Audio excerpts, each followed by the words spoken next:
আসসালামু আলাইকুম রহমতুল্লাহ। কি অবস্থা, সবাই ভালো আছেন? এই যে আমাদের এটা হলো পাতলা ডাল, বাগার দেওয়া হয়ে গেছে। এই যে তিত করলা, এটাও শেষের দিকে, এটাও শেষের দিকে। আর একটা আছে এই যে সবজি, মা এই যে গরম গরম রান্না করে খেতে পারলে মজা। কি করার, প্রবাসে ঠান্ডা করে খাওয়া লাগে, অর্থাৎ ঠান্ডা করি না, এগুলা দিনের বেলা খাইতে ঠান্ডা হয়ে যায়, গাড়িতে নিয়ে যাই, গাড়িতে নিয়ে যাওয়ার পরে ওগুলা ঠান্ডা হয়।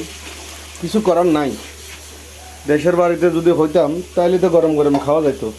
বিদেশে এখানে চাকরি করা লাগে, ঠিক আছে, কোনো কিছু করার নাই। ভাত নিয়ে যাই গাড়িতে করে, গাড়িতে করে ভাত নিয়ে যাই, ওইখানে ঠান্ডা হয়ে যায়, মাঝে মধ্যে নষ্ট হয়ে যায়, ফালাই দিই। বিদেশ বাড়ি সবাই এরকম, কী করব। এটা দুঃখের কাহিনী বলতেছি। প্রবাসে অনেক কষ্টের জীবন, রান্নাও করা লাগে, গাড়িতে নিয়ে যাওয়া লাগে, নষ্ট হয়ে গেলে ফালাই দেওয়া লাগে, এইলে অবস্থা। ঠিক আছে ভাই, ওকে, আল্লাহ হাফেজ, আসসালামু আলাইকুম।